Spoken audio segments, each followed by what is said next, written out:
वालिद साहब के बाद सब करीबी रिश्तेदारों ने हमसे दूरी इख्तियार कर ली। यूं हालात के तपते रेगजार में नंगे पांव सफ़र करने के लिए हम तन्हा रह गए। जो जमा पौनिजी थी वो आहिस्ता आहिस्ता खर्च हो गई और नौबत फाकों तक पहुंच गई। इन दिनों हम इतने छोटे थे कि हमें सिर्फ अपनी बुनियादी ज़रूरतों की तकमील से गरज थी। जब हमें भूख लगती तो रोने लगते। माँ कब तक बच्चों का बिलकना देख सकती थी। उन्होंने बिलाखिर हमारा पेट भरने की खातिर घर से कदम निकाला और दूसरों के घरों में काम करना शुरू कर दिया। यूं हमको 2 वक्त की रोटी मुयस्सर आने लगी। अब हम चारों भाई बहन घर में बंद रहते और माँ सुबह की मेहनत और मशक्क़त को निकली रात को घर लूट पाती। वक्त गुजरता रहा। मेरी दोनों बड़ी बहनें शादी की उम्र को पहुंच गई। माँ ने मिलने जलने वालियों से उनके रिश्ते के लिए मिन्नत समाजत की, लेकिन हमारी गुर्बत देखकर किसी ने हामी ना भरे। अम्मी शाम को घर लूटते हुए एक ठेले वाले से सब्जी लेती थी। वो अच्छा इंसान, शरीफ नौजवान था। एक रोज अम्मी ने इससे अपनी बच्चियों के रिश्ते के लिए फिक्र जाहिर की तो उसने कहा, अम्मा जी, मेरी माँ नहीं है, आप मेरी माँ जैसी हैं। आपकी मुश्किल के हल की खातिर किसी से जिक्र करूँगा। बेटे, अगर तुम शादीशुदा नहीं हो तो तुम ही कर लो मेरी बेटी से शादी। इस तरह सीधे सबे माँ ने अपने मतलब की बात कर दी कि अनवर सब्जी फरोश भौंचक्का रह गया। जरा सोचने के बाद बोला, आप ठीक कहती हैं, मुझे भी घर तो बसाना ही है। जरा सोचने को मौका दीजिए। इसके बाद अनवर कभी कभी हमारे घर आने लगा। मेरी माँ उसकी चाय शरबत और कभी कभार खाने से तवाज़ो कर दिया करती। वो इस नौजवान की आदत और अतवार देखना चाहती थी और अनवर ने भी हमारे घर के तौर तरीके जांचना और परखना चाहता था। इस आने जाने में अनवर ने बाजी को देखा और बाजी ने इसको देख लिया। दोनों ही खुश शक्ल थे। उनके दिलों ने एक दूसरे को कबूल कर लिया और बात बन गई और मेरी सबसे बड़ी बहन रुखसाना की शादी अनवर सब्जी फरोश से हो गई। यूं वालिदा के सर से एक बेटी का बोझ कम हो गया। उन्होंने खुदा का शुक्र अदा किया। अब इनको दूसरी की फिक्र लाहिक हुई। ये मसला भी अनवर भाई के जरिया हल हो गया। उन्होंने आपी सलमा की शादी अपने एक दोस्त अरशद से करवा दी। वो भी उन्हीं की तरह का गरीब नौजवान था। अरशद फल फरोश था। जहां अनवर भाई ठेला लगाते थे वो भी वहीं अपना ठेला लगाता था। मेरी माँ की किस्मत अच्छी थी कि दामाद बेशक गरीब मिले लेकिन शरीफ और हलाल की रोजी कमाते थे। दोनों दामाद तन्हा जिंदगी बसर कर रहे थे क्योंकि वालिदैन उनके वफात पा चुके थे। मेरी वालिदा को ही माँ समझा और हर तरह से हमारा ख्याल रखने लगे। अम्मी को भी सुकून मुयस्सर आया। हमारी कुछ मुश्किलात हल हो गई। भाई छोटा था और अब मेरी बारी थी। मैं माँ के साथ बंगे पर काम करने जाती थी। ये बेगम जिसका हम काम करते थे रिफाही काम करती थी और महकमा तालीम से इनका ताल्लुक था। उन्होंने मुझे घर पर पढ़ाना शुरू कर दिया। ये कॉलेज में प्रिंसिपल थी। ये 3 बजे कॉलेज से लौटती, खाना खाने के बाद आध घंटा आराम करती। इसके बाद मुझे कभी आध घंटे कभी घंटा भर पड़ैत और मगरिब के वक्त जब अम्मा काम ख़त्म करके लौटती, मैं इन बेगम का रात का खाना बना चुकी होती। वक्त धीरे धीरे चलता रहा। मैंने नौशाबा बेगम की नज़र इनायत से मैट्रिक पास कर लिया। दूसरी बहनों की निस्बत शक्ल और सूरत हैं बहुत अच्छी थी। मैं अपना ख्याल रखती, कपड़े भी ठीक ठाक पहनती। घर से बाहर देखने वाले लोग ये कभी ना जान सके कि मेरा ताल्लुक एक गरीब खानदान से है। अब मैं कुछ मगरूर भी हो गई क्योंकि अपनी औकात से ज़्यादा मिल गया था। बहनें अपने घराने जैसे रिश्ते लाते, मैं इनकार कर देती, कहती कि मुझे ठेले वालों से शादी नहीं करनी, शादी में किसी ऑफिसर से करूंगी। उन्हीं दिनों मैंने मुलाजमत की तलाश शुरू कर दी और एक हम जमात लड़की के तवस्सुत से इसके एक रिश्तेदार की कंपनी में सेक्रेटरी की मुलाजमत मिल गई। यहाँ भी एक मेहरबान कर सिचन खातून ने मेरी मदद की। उन्होंने मुझे सेक्रेटरी के लिए 2 साला कोर्स करने का मशवरा दिया। मैंने एक इदारे में दाखिले ले लिया। सुबह को इदारे जाती और शाम को जुज़ वक्ती मुलाजमत करती ताकि मेरी ट्रेन का खर्चा निकल आए। कोर्स मुकम्मल हुआ। अब मैं एक क्वालिफाइड सेक्रेटरी की आसामी की अहल थी।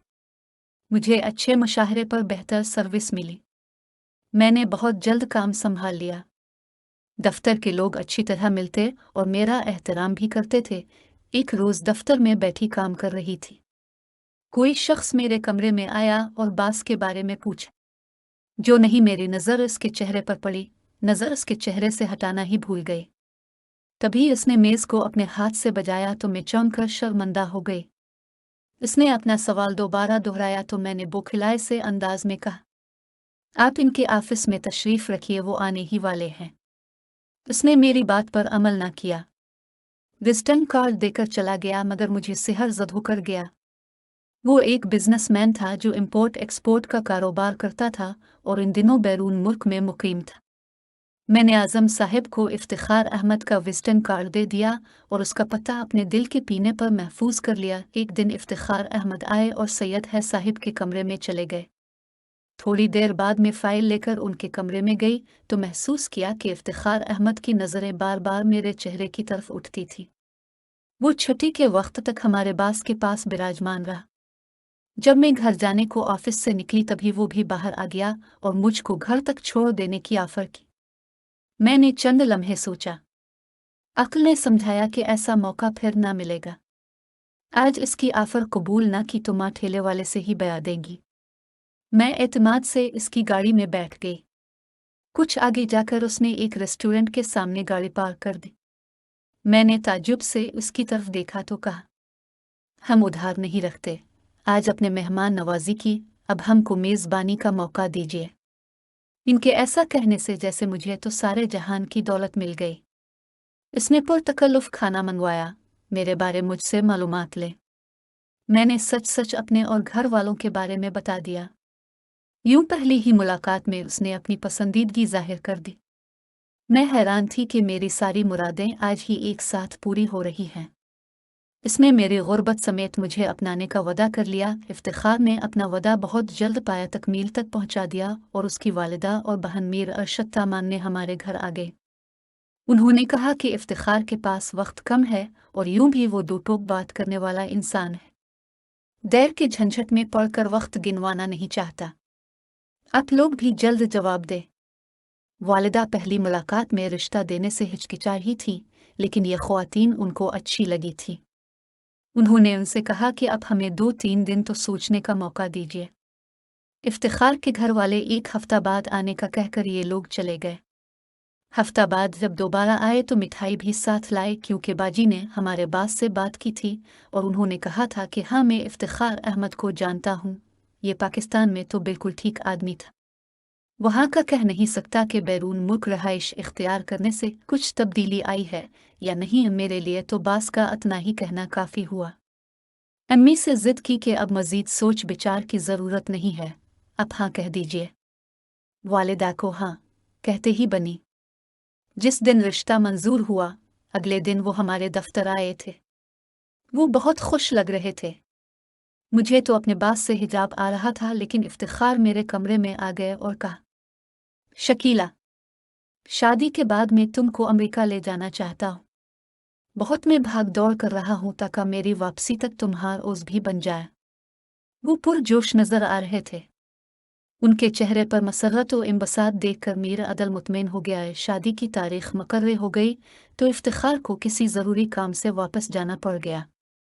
अम्मी परेशान हो गई, कहने लगी, ऐसे लोगों से इसलिए डर लगता है, पता नहीं कब पे रास्ता बदल लें और फिर मुड़कर भी ना देखें। अम्मा बस भी करो, वो ज़रूर हफ्ते के बाद आने का कह गए हैं, लेकिन रुखसती को अभी 1.5 माह बाकी है। मुझे यकीन है इफ्तिखार दगा ना करेंगे, वो ज़रूर आ जाएंगे। एक हफ्ता किया, एक माह गुजर गया। माँ के दिन अंगारों पर और रातें कांटों पर बिसर होत। जो जो वक्त गुजर रहा था, माँ को सिसकी का खौफ सता रहा था, लेकिन मेरे यकीन ने मेरी लाज रख ली और मुकर्रर वक्त पर शादी हो गई। पहले चंद माह तो खैरियत से गुजर गए।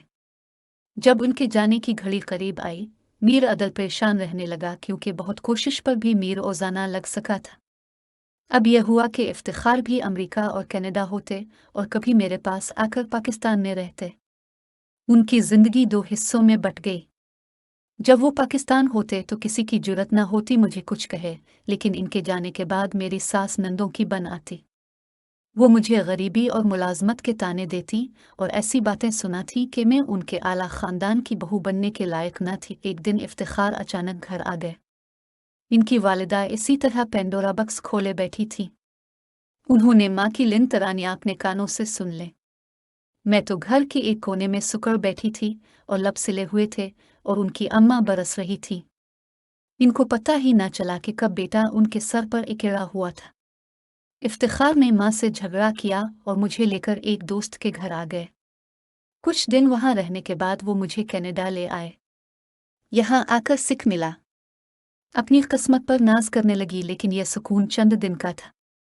मैं जिस तबके से ताल्लुक़ रखती थी वहाँ रवायात का पास होता है, लेकिन उधर का माहौल अक्सर अलग था। मैं शुरू से ही हिजाब लेती थी, मेकअप से हमेशा दूर रही।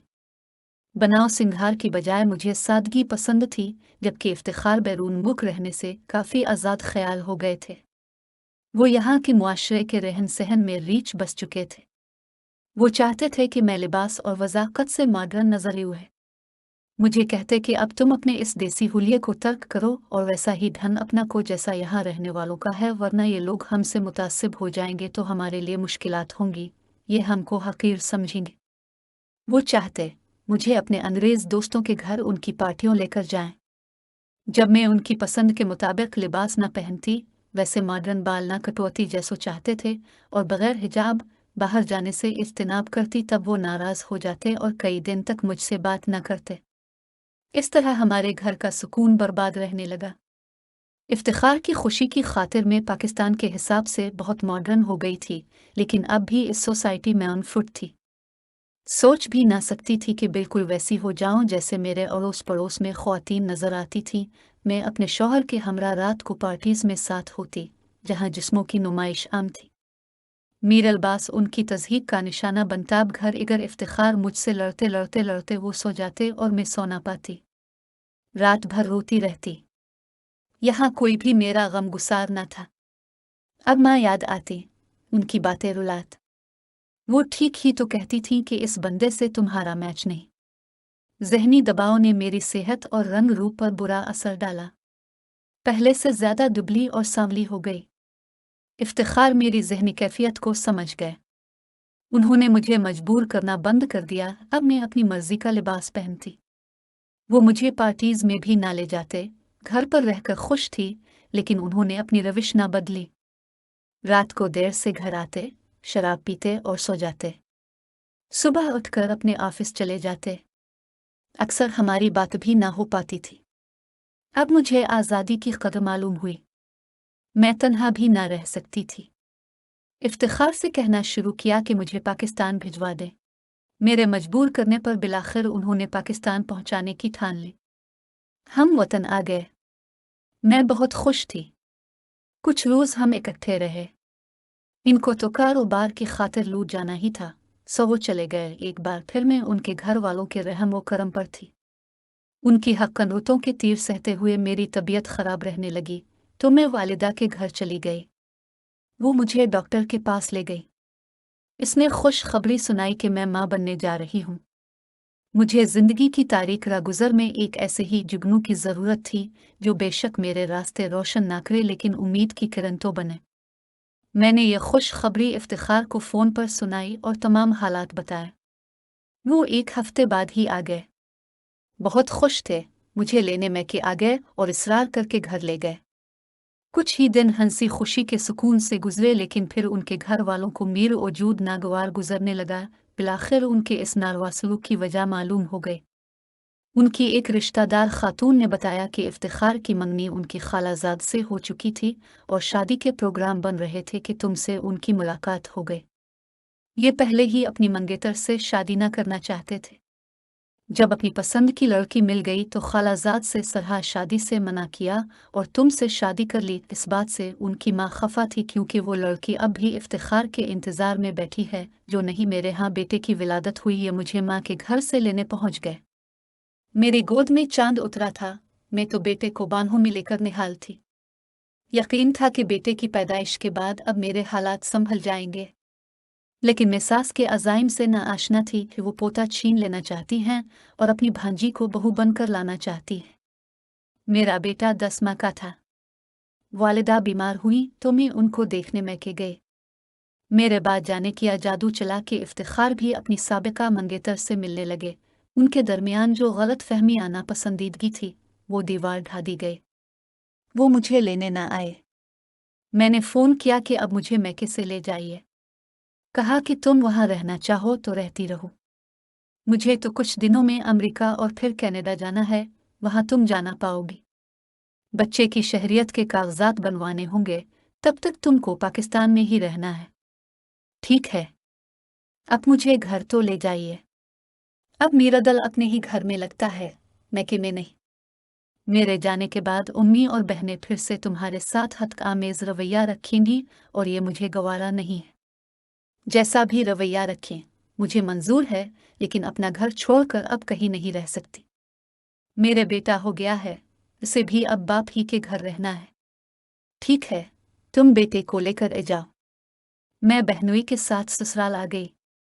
मेरी सास ने उनको घर के अंदर न बिठाया, वो बाहर से ही चले गए। मैंने ये भी से लिया है, कनाडा जाने से पहले इफ्तिखार ने कहा कि चलूँ तुम्हारी वालिदा से मिल लेता हूँ। इनकी तबीयत नासाज है, पूछ भी लगे। मैं उनके साथ मैके आई। चलने लगी तो कहा, कुछ दिन रहना चाहो तो हेलो। मैं ना रहना चाहती थी कि मुझे खतरे की घंटियां सुनाई दे रही थी।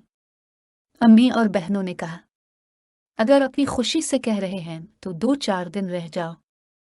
यही मुझसे गलती हुई कि उनके साथ घर लूट जाने की बजाय मैके में रुक गई। वो बैरून मुख रवाना हो गए। 4 दिन बाद सास और देवर आ गए। कहा कि हम बच्चे के लिए उदास थे, सो आ गए हैं। सास उम्मी से बातें करती रहीं और देवर मेरे बेटे के साथ खेलने लगे और गोद में उठाए उठाए घर से निकल गए कि जरा घुमा कर लाता हूँ। मेरे तो वहम गुमान में न था कि ये लोग किस नियत से आए हैं। मैं उनके लिए तवाज़ो की अशिया तैयार करने में लगी थी। किचन से ट्रे लेकर बाहर निकली तो ना देवर थे, ना सास और ना मेरा बच्चा मौजूद था। वो मेरे लाल को लेकर 9-2-11 हो चुके थे। घबराकर इफ्तिखार को फ़ोन किया, जवाब ना मिला। खत लिखा, जवाब ना मिला। कनाडा में एक पाकिस्तानी घराने में आना जाना था। इनको फ़ोन किया। उन्होंने इफ्तिखार से बात की और कहा कि ये आपके घर वालों ने गलत किया है, इतने छोटे बच्चे को माँ से चरा लिया है। अपने घर वालों को कहीं कि बच्चा आपकी बीवी को सुपुर्द करें, वरना हम सफारत खाने वालों को रिपोर्ट करते हैं और आपकी बीवी की हर मुमकिन मदद करेंगे। उन्होंने जब इफ्तिखार को डाया तो उसने अपनी माँ को फ़ोन किया, मगर उन्होंने बच्चा वापस करने से इनकार किया और कहा कि तुम ज़किया से शादी का वादा कर गए थे। वो इंतज़ार में बैठी है। न जाने किस तरह की बातें करके उन्होंने इफ्तिखार को कायल कर लिया कि उन्होंने मुझको तलाक के कागजात भिजवा दिए। अब मेरे लिए उनके घर में कदम रखने का जवाज़ न रहा। मुझको वहाँ जाने की चाबी न थी, मगर अपने बच्चे को क्यों कर भला सकती थी। 4 साल मैंने किस अजियत में गुजारे, मेरा खुदा जानता है। और विकर दुआ करती थी कि खुदा मेरा अख्त जिगर मुझको मिलो दे। मेरी दुआ खालिक ने सुन ली। एक रोज़ मैं अपने शौहर के घर की तरफ अपने बच्चे को देखने की आस में गई। जब उनके घर के दरवाजे पर पहुंची, देखा कि मेरा बच्चा घर से बाहर झांक रहा है। मैं हाथ में खिलौना और टॉफी का पैकेट लेकर गई थी। इसको इशारे से बुलाया, खिलौना दाल खा आ। वो भूला भाला बाहर निकल आया और दौड़कर मेरे पास आ गया। मैंने इसको उठाया, हाथ में खिलौना पकड़ा और जल्दी जल्दी गली से सड़क पर आ गई। रिक्शा रोका और उसको लेकर उम्मी के घर जाने की बजाय बाजी के घर पहुंची। उस वक्त अनवर भाई घर पर थे। वो मुझको और मुन्ने को साथ लेकर अपने एक अजीज के घर आ गए जो गांव में रहते थे। उन्होंने मुझको उनके हवाले किया। कहा, मीर की ये बहन और भांजा है, जब तक मैं इनको लेने न आयु है उनको अपने पास रखना है। मेरी सास और देवर उम्मी के पास गए। अम्मी ने कहा कि मुझे मालूम नहीं शकीला कहाँ चली गई है। वो यहाँ अपना बच्चा नहीं लाई, कहीं और जाकर तलाश करे। सास बढ़ती चली गई और कर भी क्या सकती थी। अदालत से भी बच्चा उनको ना मिलता। इफ्तिखार ने माँ से कहा कि मैं कारोबारी मामलात में उलझा हुआ हूँ, बच्चा हम बाद में ले लेंगे, फिलहाल में नहीं आ सकता। मेरी जिंदगी की सबसे बड़ी खुशी मिल गई थी। ससुराल वालों ने फिर राबता किया और ना मेरा पीछा किया। इफ्तिखार ने बहनोई को फ़ोन किया और कहा कि शकीला से कहो सुकून से रहे, कोई इसको तंग नहीं करेगा। बच्चे की परवरिश का खर्चा चाहेगी तो भिजवा दूंगा। खर्चा मैंने ना लिया, बच्चा उन्होंने ना लिया। अलबत्ता ज़किया से मेरी सास ने उनकी शादी करवा दी और वो इसके साथ खुश व खुर्रम हो गए, जबकि मैंने अपने लख्त जिगर के सहारे ज़िंदगी गुजार दी है।